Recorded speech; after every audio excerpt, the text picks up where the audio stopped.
საქართველოს რადიო პიკის საათი 9 საათი და 28 წუთია თბილისის დროით დალღაზე FM-103 პროგრამა პიკის საათი გრძელდება და შემოგვიერთდა ჩვენი ჟურნალისტი ეკა ხითარიშვილი, რომელიც მასწავლებლის ეროვნული ჯილდოს კონკურსის ფარგლებში 2025 წელს საუკეთესო ათეული გამოვლინდა უკვე და ამასთან დაკავშირებით გვესაუბრება და გაგვაცნობს სამ მასწავლებელს, რომელიც მოხდა ათეულში და ზოგადად შემდეგი დღეების განმავლობაში შევეცდებით რომ ყველა მათგანი გაგაცნოთ. ახლა კი ეკას უნდა დავუთმო ასპარეზი და გაგვაცნოს ის ადამიანები, რომლებიც ვფიქრობ, რომ ძალიან საინტერესონი იქნებიან ჩვენთვის და ჩვენი მსმენელისთვის. ვინ არიან ესენი? დილომშვიდობისა, მარია, მივესალმები ჩვენს რადიო მსმენელებს. მე გეთანხმები იმაში, რომ პიკის საათს ერთგვარ ტრადიციად ექცა ათეულში მოხვედრილი მასწავლებლების გაცნობა და უკვე გასულ გადაცემაში ჩვენ ერთ-ერთი მათგანი უკვე გავაცანით, ხო, ჩვენს მსმენელებს. კი ბატონო. დათია ბადალაშვილი იყო ჩვენი მსმენელის თვის ასე ვთქვათ, ის ადამიანი, ვინც გავაცანით ამ ამპლუაში, ისე იცნობდა დათიას ჩვენი მსმენელი. თავად მასწავლებლის ეროვნული ჯილდო საქართველოში 2017 წლის 13 მაისს დაწესდა, რომლის მიზანიც მასწავლებლების პროფესიის პოპულარიზაციაა. შესარჩევ კონკურსში მონაწილე 152 პედაგოგიდან საუკეთესო ათეული განათლების სფეროსა და საზოგადოების წარმომადგენლები დაკომპლექტებულმა ჟიურიმ შეარჩია. 2025 წლის მასწავლებლის ეროვნული ჯილდოს საუკეთესო ათეული უკვე ცნობილია, როგორც უკვე ახსენეთ და დღეს გაგაცნობთ სამ მათგანს.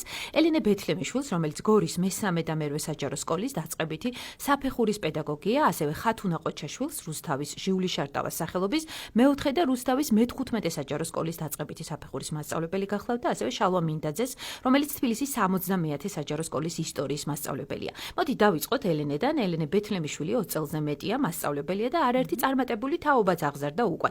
ამბობს, რომ მოსწავლეების მადლიერია, რომ შთაგონებას და უკუკავშირს არ აკლებენ, ასევე მადლიერია კოლეგების, ვისთან ერთადაც იზრდება პროფესიულად და ვითარდება.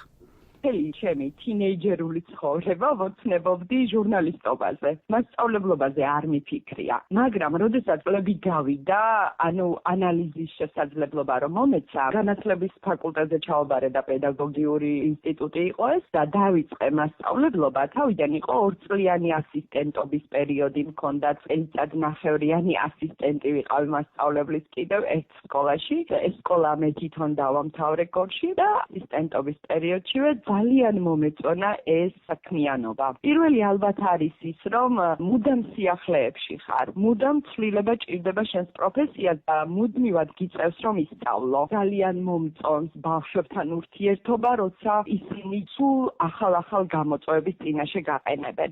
სულ გიწევს შენს ისწავლო, სიახლეები მოსინჯო და მე ეს ექსპერიმენტები ძალიან მოტივირებულად, შთაგონებულად და საინტერესოდ შენს კლასში განახორციელო და მიიღო მოსწავლებისგან ხო უკავშირი. ჩემი მასწავლებლობის პერიოდში ერთი წუთიც არ მომიწყენია, მინდა ვთქვა. სიმართლე რომ გითხრათ, ეს პერიოდი მასწავლებლობის პერიოდში ორჯერ მოხდა, ზუსტად მახსოვს, როდესაც მშობელმა წარმადგინა და წერილი შემომივიდა ელექტრონულ პოსტაზე წლების წინ და მაშინ მე მშობელს ძალიან დიდი მადლობა გადავუხადი და უარი ვთქვი ამაზე. და მე თვითონ ალბათ არ გავბედავდი კიდევ წელს, რომ არ აღმოჩენილიყო ადამიანი, რომელმაც წარმადგინა ნინო ფსუტური ეროვნული ჯილდოს პირველ ადგილზე გავიდა 2023 წელს და პასუხისმგებლობა ვიგრძენი რაღაცნაირად, რომ ეს ადამიანები მესაუბრნენ, რომ ელენე პრიორიტეტი მოგანიკეთ, შენ აგირჩიეთ, თქვენ შენი იმედი გვაქვს რაღაც. სიმართლე რომ გითხრათ, ამ პასუხისმგებლობამ ამ ადამიანების მიმართ ვიფიქრე, რომ მოდი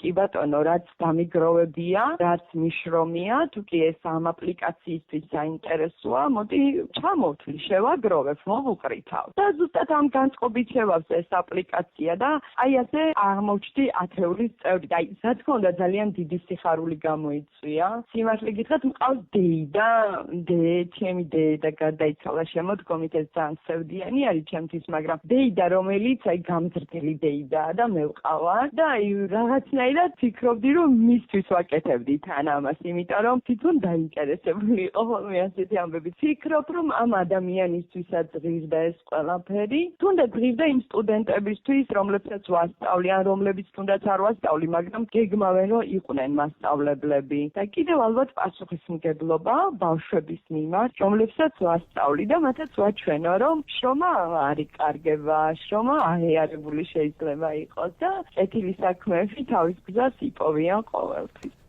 ხათუნა ყოჩაშვილი რუსთავის ჟიული შარტავა სახელობის მეოთხე და რუსთავის მე-15 საჯარო სკოლის დაწყებითი საფეხურის მასწავლებელია. 28 წელი არ შეუცვლია აზრი, რომ პედაგოგობა მისი ცხოვრების განუყოფელი ნაწილია. 2011 წელს შექმნა პირველი ქართული სამგანზომილებიანი დედაენა და ანიმაციების კრებული ანბანზე. 100-მდე საგანმანათლებლო ანიმაციის ავტორია. დისტანციური სწავლების პროექტის ფარგლებში საზღვარგარეთ მცხოვრებ ემიგრანტ ბავშვებს ქართულ ენასაც ასწავლის. ყველა წარმატებას მოსწავლეებს უძღვნის, ამბობს, რომ არა ისინი, მათი მშობლები და სიყვარული არ იქნებოდა ისეთი, როგორიც დღეს არის. ძალიან მიყვარს ჩემი პროფესია. კიდევ ერთხელ რომ იყოს შესაძლებლობა, რომ ვიდგე პროფესიის არჩევის წინაშე, ისევ არჩევდი მასწავლებლობას. გადავწყვიტე ჯერ კიდევ ბავშვობის ასაკში. მე მინდოდა ყოფილიყავი მასწავლებელი და მინდოდა რომ ჩემი მოსწავლეები ყოფილიყვნენ ბედნიერები. ვფიქრობ, მე ნაკლებად გამომდის ეს ჩემს საკაკეთილო პროცესში. მანამდე ჯერ კიდევ სტუდენტი ვიყავი 20 წლის ასაკში, გადავწყვიტე რომ მქონოდა ჩემი საკუთარი შემოსავალი და აი ვუთხარი მშობლებს, რომ მინდოდა მუშაობის დაწყება. იმ პერიოდში, როცა მე მუშაობა დავიწყე, ეს იყო 1994 წელი, მასწავლებლის ხელფასი კუპონებით შემოისაზღვრებოდა, მაშინ ბევრი არაფერი მოგდიოდა, მაგრამ ამას არ ჰქონდა ჩემთვის მნიშვნელობა, მე მინდოდა რომ დამეწყო მუშაობა და ჩემი გაკვეთილები ჩამეტარებინა. აი დავიწყე ქალაქ რუსთავის მე-7 საჯარო სკოლიდან მუშაობა, შემდეგ ბევრი სკოლა გამოვიცვალე და უკვე მე-17 წელია, რაც რუსთავის მე-4 საჯარო სკოლაში მუშაობ. გარდა სკოლობისა, მუშაობდი მასწავლებლის სახლში, ტრენერად, ასევე მქონდა პატივი ყოფილიყავი პროექტი არსებობდა მასწავლებლის სახლში, მენტორ-მაძიებლობის პროგრამა, სადაც პროექტის ფარგლებში მასწავლებლებს მიენიჭათ მენტორობის სტატუსი და შემდეგ ეს მასწავლებლები ასწავლიდნენ სტუდენტებს, ან უკვე უნივერსიტეტს დამთავრებულ სტუდენტებს, როგორი ყოფილიყო სკოლაში მასწავლებელი, როგორ ეწარმოებინა, თქვა, ჟურნალი, როგორ გაესწორებინა ერთი სიტყვით მასწავლებლობის ამიდაჰოეს მასწავლიდით ამ პროექტში და მინდა სიამაყის განმარტება, რომ ჩემი ყველა მაძიებელი, 9 მაძიებელი დავაკვალია. მე ასე რომ თქვა, პედაგოგიკაში და 9 არის დასაქმებული და დაკავებული თავისი პროფესიით. პირველ რიგში მასწავლებლობა არის სიყვარული. თუ მოსწავლე არ გიყვარს, გამორიცხული ამდენი ხანი სკოლაში დარჩა. ეს ძალიან დიდი ბედნიერება იყო, ათეულში მოხვედრა. ერთ-ერთი ეს არის საზოგადოების მხრიდან უდიდესი ნდობა და მეორე კიდევ ადამიანის გუნდი, ხდება რომ შენ რაღაც განსხვავებულ საკეთებს, საინტერესო საკეთებს, ეს მათთვის დასაფასებელია და მისაღებია. უხმესი მადლობა ჟიურის შესაძლებლობისთვის და თითოეულ ბევრს, რომელიც ამჯერად ჩვენთან ერთად დადის, სასიამოვნო წუთებს და საპასუხისმგებლო წუთებს, მათაც ვულოცავ აი ამ გამარჯვებას. შალვა მინდაძე თბილისის 60-მე საჯარო სკოლის ისტორიის მასწავლებელია. მიყვება, რომ თანამედროვე მოსწავლეები გაცილებით თავისუფალნი არიან, ვიდრე წინა თაობები. სოციალური მედია, ციფრული განათლება და კრიტიკული აზროვნების გაძლიერება მათ უფრო აქტიურ და დამოუკიდებელ მსჯელობის უნარიან მოქალაქეებად აქცევს. ბავშვობიდან მინდოდა ზოგადად მასწავლებლობა და მალევე ავიხდინე ეს ოცნება, იმიტომ რომ მე 11 კლასში გავხდი რეპეტიტორი. შემდეგ დავიწყე საკუთარი თავის განვითარება, რომ ჩამოყალიბებულიყავ ისეთ ისტორიკოსად, როგორცაც შეიძლება თანამედროვე ისტორიკოსი ვუწოდოთ. მუშაობდი მარნეულში, 2 წელი ვასწავლით აზერბაიჯანელ მოსწავლეებს ისტორიას. ჩემთვის ცოტა რთული ნაბიჯი იყო, იმიტომ რომ ცხოვრობდი მარნეულში 2 წლის განმავლობაში და საერთოდ სხვა გარემო იყო. 2 წლის შემდეგ იმ სკოლიდან წამოვედი და ახლა ამჟამად მუშაობ თბილისში, ზემო ფონიჭალაში, ისტორიისა და სამხალხოს მასწავლებლად. ჩემი ყველა გაკვეთილი არის ხოლმე ამ, ასე ვთქვათ, უნარზე აგებული, რომ მათ თავი იგრძნონ ახლო წრეში და თავისუფლება იმ ჩარჩოში, რომელიც ნებისმიერი აზრის გაზიარების, თუნდაც კრიტიკული და თითქმის ყველა გაკვეთილი ძალიან თავისუფალი და მშვიდი გარემოა ხოლმე ბავშვებისთვის. ჩემი ყველა გაკვეთილი ძირითადად ეფუძნება ტექნიკურ მოხდეს გაკვეთილის, ასე ვთქვათ, ტრანსფორმაცია ისე, რომ ყველა ნაწილი გაკვეთილის იყოს მორგებული რაიმე თანამედროვე მეთოდ. მაგალითად, ერთ-ერთი მეთოდი შეიძლება იყოს ფილმებით სწავლება, როლებით, თამაშით სწავლება. მე ბოლო 2 წელია ფილმებს ვიღებ კონკრეტულ ეპოქებზე